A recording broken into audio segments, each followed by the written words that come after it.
तो मैं आपको दोनों बिजनेसेस का आपको बताता हूँ। केमिकल बिजनेस में आपको बताऊँ तो there are 3 to 4 industrial parks upcoming.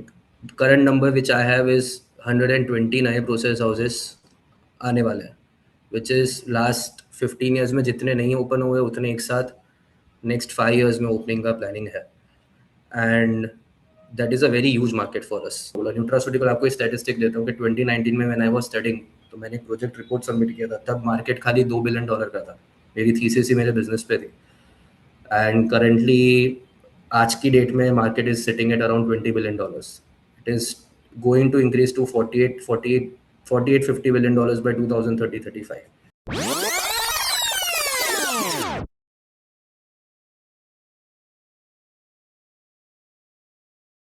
Hi everyone, welcome to 39th episode of Know Your Promoter series, where we talk to promoters of companies which are bringing their IPO to understand the business model of the company and vision behind bringing the IPO.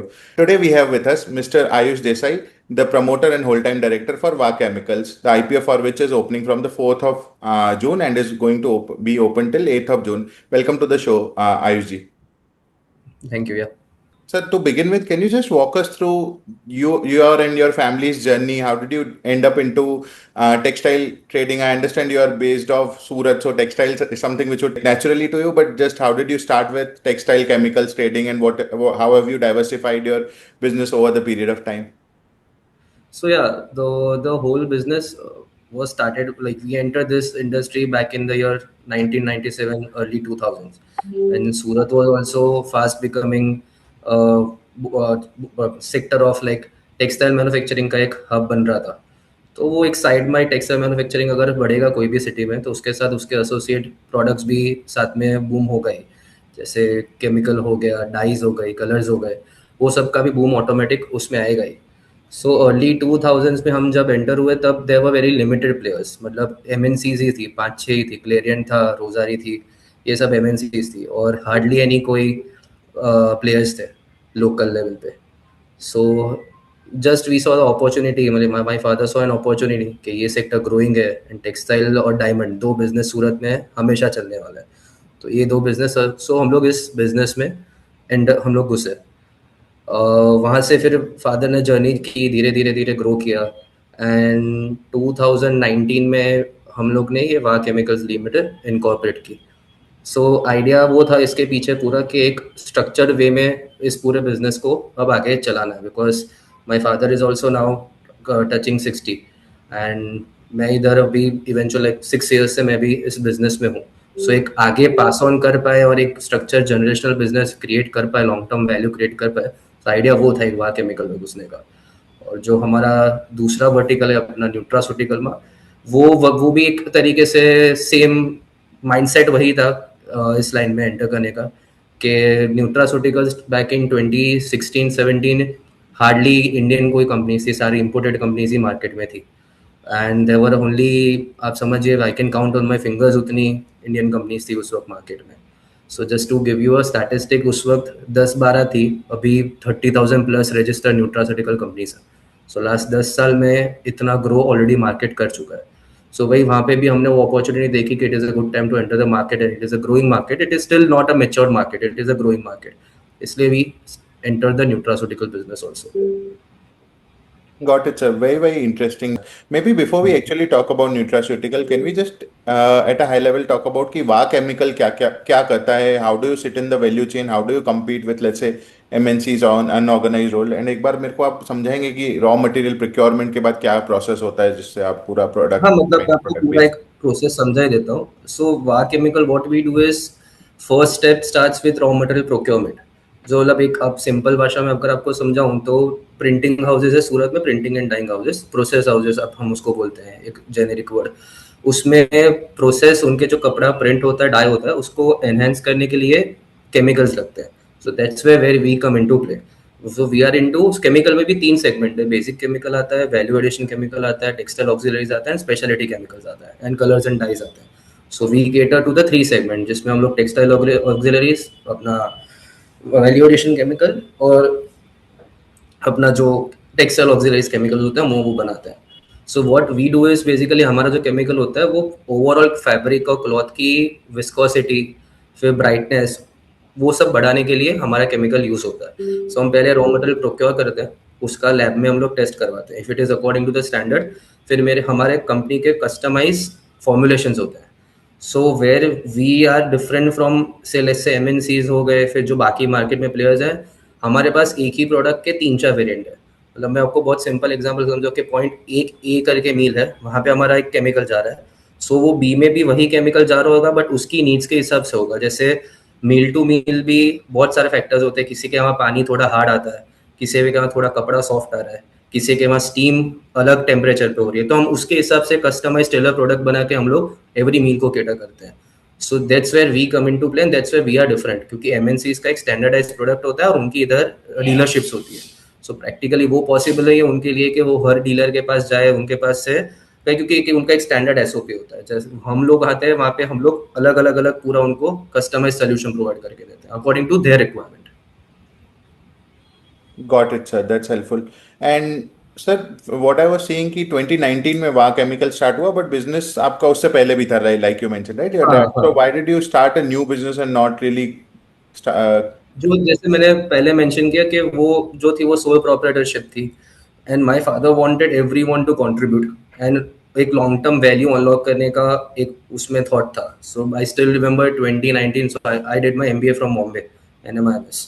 सो मुझे अभी भी याद है, I was coming back to Surat, and मेरे father का उस वक्त vision था कि we were discussing on call कि 2025 when we incorporate this company, अगर आप इनकॉर्पोरेशन देखोगे दिसंबर 2019 का इनकॉर्पोरेशन है।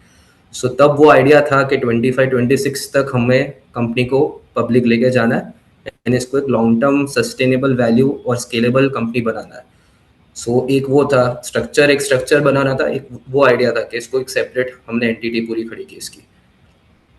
Got it, sir. Can you also walk us a bit about the nutraceutical business, जो आपका सब्सिडरी है, उसके बारे में एक बार बताएंगे? बिकॉज आई वाज सीइंग कि उसका भी लगभग 25% आपके ग्रुप का revenue comes from the subsidiary, right, and then that is हाँ also growing very fast. So what is that business? Does it hold any patents etcetera? How does that help? हाँ, मतलब मैं आपको एक पूरा आइडिया दे देता हूँ। सो न्यूट्रास्यूटिकल कंपनी में मैनी पीपल मिस इंटरप्रेट के हम खाली जिम सप्लीमेंट के ही प्रोडक्ट बना रहे हैं, वैसा नहीं है। जैसे इस हमारे इसमें एवरीडे यूज प्रोडक्ट भी आते हैं, फिर जिम सप्लीमेंट। सो बेसिकली दो उसमें डिवाइडेड है, एक है जो प्रॉपर जिम जाते हैं उनके लिए है, और दूसरा है जो एवरीडे कस्टमर, जैसे आप अगर जिम नहीं जाते, मैं नहीं जाता, कोई और, तो वो भी ले सके। तो उसमें मल्टीविटामिन हो गया, फिश ऑयल हो गया, फिर अपना इम्यूनिटी बूस्टर्स हो गया, कैल्शियम हो गया, वो सब हम लोग उसमें केटर करते हैं। और ये जिम सप्लीमेंट में we have entire range, protein से लेके प्री वर्कआउट से लेके क्रिएटिन से लेके पूरी हमारे पास उसमें भी रेंज है। So what we do is हमारा पूरा उसमें एक थर्ड पार्टी मैन्युफैक्चरिंग है, that is also listed company जहाँ से हम मैन्युफैक्चर करवाते हैं। वो भी लास्ट ईयर उनको कंपनी भी लिस्ट हुई है, वहाँ से हम लोग थर्ड पार्टी मैन्युफैक्चरिंग करवाते हैं। फॉर्मुलेशन सारे हमारे, it is the entire formulation are from our side. उसका हमारा एक एनडीए साइंड है, जो वो किसी और को वो शेयर नहीं कर सकते। फिर वो हम बनवाते हैं। हमारा एक पूरा बिजनेस मॉडल है जिसमें 3 सेगमेंट आते हैं। एक B2B है जिसमें मेरे डिस्ट्रीब्यूटर्स है all over India, we have exported also, but main is Indian distributors. So we are present in 22+ states currently, जिसमें मेरे डिस्ट्रीब्यूटर्स है अपना CNF एजेंट्स बोल लो, सुपर स्टॉकिस बोलो, वो अलग अलग स्टेट्स में है। सर हम उनको जाते हैं, उनसे नीचे नीचे नीचे करके होलसेलर को, डिस्ट्रीब्यूटर को, रिटेलर को, जिम्स को, और फिर रिटेलर के पास जाता है। एंड दूसरा हमारा एक ऑनलाइन रेवेन्यू चल रहा है जिसमें हम लोग हमारी खुद की वेबसाइट से, फिर अपना फ्लिपकार्ट, अमेजोन मार्केट प्लेसेस से, और उससे हम लोग सेल करते हैं। एंड आपने जो क्वेश्चन पूछा ट्रेडमार्क वाला, so you'll be like shock to know के काफ़ी मोस्ट यूज वर्ड जैसे E AA हो गया, प्री वर्कआउट हो गया, क्रिएटिन हो गया, ये सारे के सारे हमारे रजिस्टर्ड ट्रेडमार्क्स हैं। तो मैं आपको प्रोडक्ट भी दिखा सकता हूँ, जैसे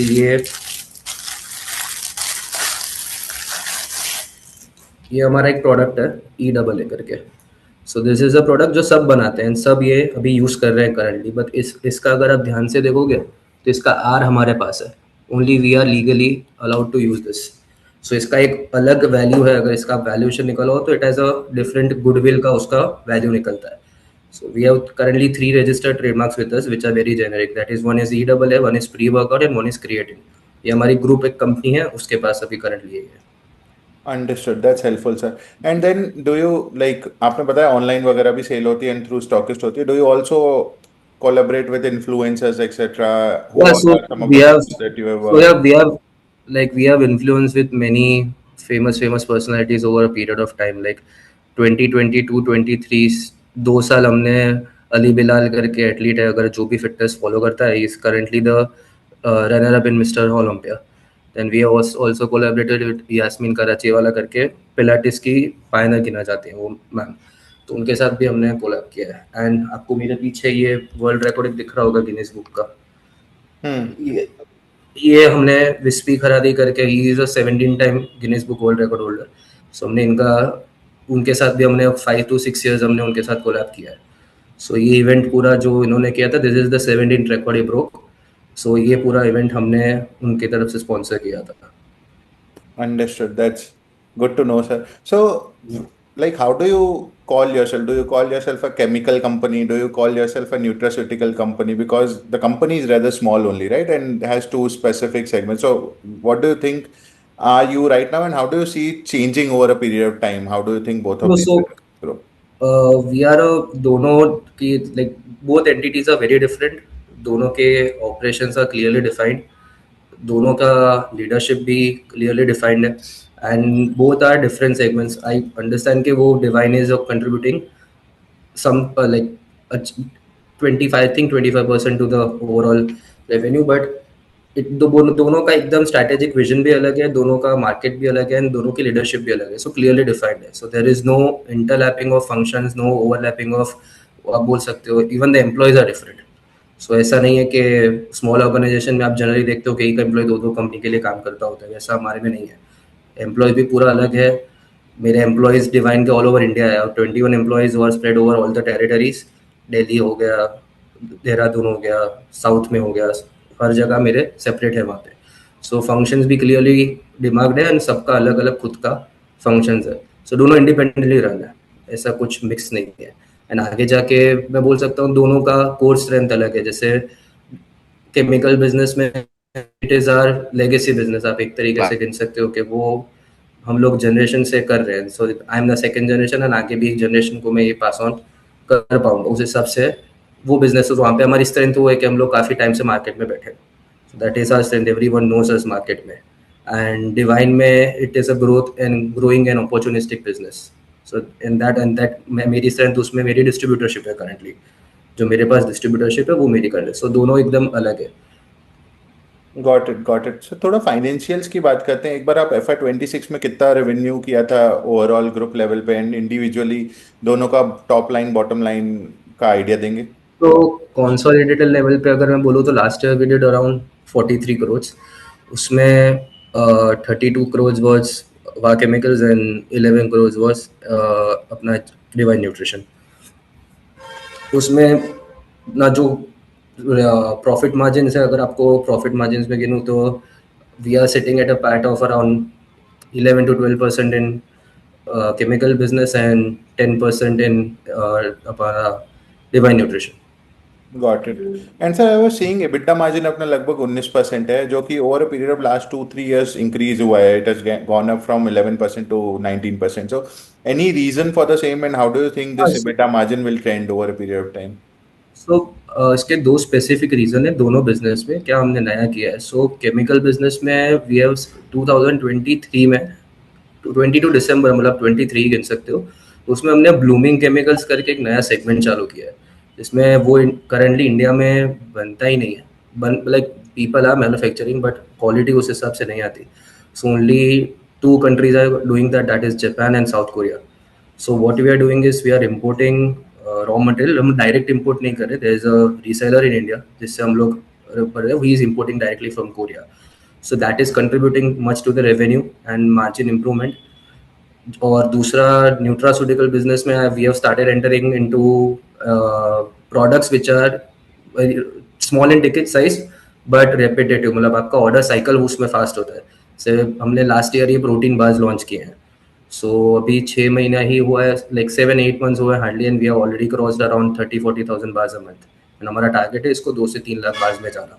ऐसे छोटे छोटे काफ़ी प्रोडक्ट्स हम लोग डिवाइन में भी एंटर किए हैं, जो रेपिटेटिव ऑर्डर हमारे पास आए, टिकट वैल्यू भले स्लो हो बट रेवेन्यू चर्निंग फास्ट हो और मार्जिन उससे इम्प्रूव हो. So there are 2 specific reason जिसकी वजह से margin over a period of time increase हुए, आगे भी होंगे, because we are entering into blooming का बिजनेस हम लोग बहुत बड़े स्केल पे हम देख रहे हैं कि उसको इम्प्रूव कर पाएंगे, so it will improve over a period of time also. Got it. That's helpful, sir. And so, like, what are the objects of the IPO? आप अभी IPO की जो मनी आएगी उसको कहाँ कहाँ स्पेंड करने वाले हैं? सो क्लियरली आपको बताऊं तो अराउंड 5 करोड़ 83 लाख जितना अपना वर्किंग कैपिटल में जाएगा। 1.92 जितना अपना नई हम लोग मैन्युफैक्चरिंग फैसिलिटी डाल रहे हैं सूरत में ही, उसके अंदर यूटिलाइज होगा। 2 crore is a general corporate purpose and 1.84 CR is हमारे लोन जो है उसको रीपे करेगा। Got it. And जो ये आपने मैन्युफैक्चरिंग फैसिलिटी बताया, is this for वाह chemicals or is this for, because from my understanding nutraceuticals is third party contract manufacturing, right? So are third you party, planning to तो bring it it is in-house?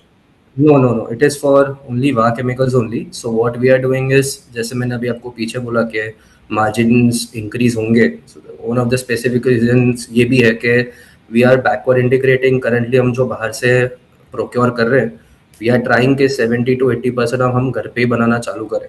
That is the idea behind that, कि we if we start manufacturing products और raw material which we are currently procuring from outside, then our margins will improve over a period of time। धीरे धीरे धीरे उसके margin भी increase होंगे। And आपको products बनाओ तो we are going to manufacture polysol एक नाम का एक प्रोडक्ट होता है, फिर एक बाइंडर होता है। What is binder? बेसिकली जो आप टी शर्ट पहना है आपने, उसके अंदर कलर और उसको बिठाने के अंदर वो यूज होता है। सो ओवरऑल एक इवन स्प्रेड है, उसके लिए वही होता है।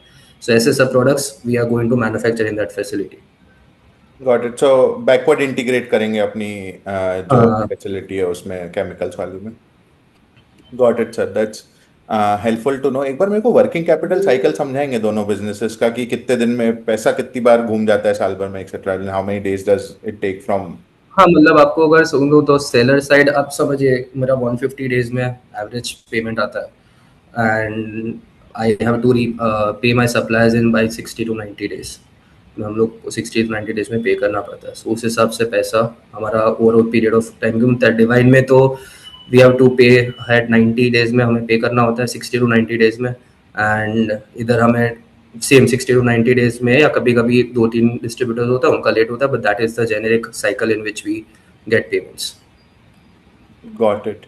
एंड केमिकल्स में स्लाइटली हायर होगा than Divine, Divine would be हाँ, a lot but lower. That is not higher, मैं बोलूंगा वो इंडस्ट्री स्टैंडर्ड है। मतलब वो इंडस्ट्री स्टैंडर्ड के हिसाब से यार, ऐसा नहीं कि अगर आप मेरे पीयर्स का भी देखोगे तो वही साइकिल है। Got it, got it. Sir, दो क्वेश्चन अब मेरी तरफ से probably towards the end of this interview. One, आपने बहुत कुछ बताया कि अपन बैकवर्ड इंटीग्रेट भी कर रहे हैं, उसके बाद डिवाइन में भी प्रोटीन बार्स बनाएंगे या फिर स्केल अप करेंगे। What do you think is the priority for the business? आप सबसे पहले आप दोनों बिजनेसेस में क्या देखते हो कि हमें ये क्रैक करना है? And second thing, how do you look growth, like overall console group level पे, how do you see growth for the next 2-3 years? You don't need to give me numbers, but just a specific guidance of where do you think the business is trending तो towards? मैं आपको दोनों business का आपको बताता हूँ। Chemical business में आपको बताऊँ तो there are 3 to 4 industrial parks upcoming. Already Surat में 1000 प्रोसेस हाउसेज तो हैं already, 1000-1500 process houses already exist करते हैं। And 3 industrial parks are coming around our office only where we are situated. उसके आजू बाजू ही 3 इंडस्ट्रियल पार्क्स आ रहे हैं। Current number which I have is 120 नए प्रोसेस हाउसेस आने वाले हैं, विच इज़ लास्ट 15 ईयर्स में जितने नहीं ओपन हुए उतने एक साथ नेक्स्ट 5 ईयर्स में ओपनिंग का प्लानिंग है। And that is a very huge market for us. मेरे लिए वही बहुत बड़ा मार्केट है मेरे होम सिटी में। एंड अपार्ट फ्रॉम सूरत अगर आपको मैं बताऊं तो वी आर टारगेटिंग बालोतरा, अगर आपको बताओ राजस्थान में आता है। वहाँ से वहाँ पे भी नॉट सूरत जितना स्केल है, बट वहाँ पे भी एक लिमिटेड लेवल का स्केल है। So we are targeting that also, and now we are also trying to enter into the yarn dyeing market which we currently have not entered, but yarn dyeing में भी हम घुसने का अब try कर रहे हैं। इवेंचुअली पोस्ट आईपीओ जो फंड आएगा उसमें से हम लोग, वर्किंग कैपिटल का है उसमें से हम लोग यान डाइंग में भी एंटर करने का सोच रहे हैं। So that is the are main focus for currently. And obviously जो बैकवर्ड इंटीग्रेट हमने करके प्लांट बना रहे हैं उसको हम लोग 1500 मेट्रिक टन का हमारा कैपेसिटी हुआ वो प्लांट का, तो उसको भी क्या एनहांस करना है। सो करंटली केमिकल में तो दो ही हमारे फोकस है। एक जो मैंने आपको बताया कि करंट जो लोकल डिमांड है उसको फुलफिल करनी है और स्केल करना है उसमें। एंड दूसरा जो फैक्ट्री है उसको बैकवर्ड इंटीग्रेट करके उसकी कैपेसिटी बढ़ानी है। डिवाइन का अगर बोलो तो डिवाइन में there is a tremendous growth opportunity मैं आपको उसका भी एक सिंपल एग्जांपल समझाता हूँ कि जैसे मैंने कॉल के स्टार्टिंग में ही बोला कि न्यूट्रास्यूटिकल मार्केट नहीं, मैंने आपको केमिकल का बोला, न्यूट्रास्यूटिकल आपको स्टैटिस्टिक देता हूँ कि 2019 में व्हेन आई वाज स्टडिंग, तो मैंने एक प्रोजेक्ट रिपोर्ट सबमिट किया था, तब मार्केट खाली $2 बिलियन का था। मेरी थीसिस ही मेरे बिजनेस पे थी। एंड करेंटली आज की डेट में market is sitting at around $20 billion. It is going to increase to 48-50 billion by 2030-35। और उसमें भी अगर आप देखोगे तो left and right companies are entering this space. So nutraceutical में हमारा करंटली फोकस यही अपना बोल सकते हो तो एफएमसीजी प्रोडक्ट्स पे ज़्यादा है। जैसे एक प्रोटीन बार्स हो गए, now we are entering protein chips. Next 2 से 3 महीने में प्रोटीन चिप्स भी हमारी लॉन्च हो जाएगी। फिर आप गमीज का भी मार्केट बहुत ज़्यादा ग्रोइंग है। सो एवरीडे यूज प्रोडक्ट में हमारा ज़्यादा फोकस है डिवाइड में। And on a consolidated level मैं दोनों में बहुत ट्रेमेंडस ग्रोथ देखता हूँ because of the reasons I have mention. So overall 29 तक आई एम एक्सपेक्टिंग कि हमारा काफ़ी अच्छा ग्रोथ होगा। Got it, got it. That's helpful. So, sir, towards the last question, any message that you want to leave with your prospective investors who will be coming in and joining you at stage of this your journey? सो मतलब मैं आपको एक ही message देना चाहूँगा कि me and my father have constantly focused on three factors while growing both of our businesses. एक long term value हमें देनी है, एक स्केलेबल ऑपरेशंस हमें दिखने चाहिए और करने हैं, और तीसरा एक स्ट्रैटेजिक विजन होना चाहिए टू पास ऑन। एक बिजनेस का कॉन्सेप्ट ये है कि you should be able to pass on the business. ऐसा नहीं है कि मैं पास ऑन करूँ किसी को, बिजनेस रहना चाहिए basically, whoever is handling the business. So a message to all my investors is, हमारा post as we go public, हमारा पोस्ट आईपीओ भी यही रहेगा with the same determination, same zeal. We are targeting that we want to create a long term value for both of us also and for our investors also, कि उनको एक potential मिले और एक value unlock हो basically. Perfect. Thank you so much, Ayush for talking to us. Just to repeat for all my viewers, the IPO for VA Chemicals is opening on the 4th of June and will close on 8th of June. Please do go through the DRHP and take a calculated decision. Thank you so much, Ayush. All the best for your IPO. Thank you.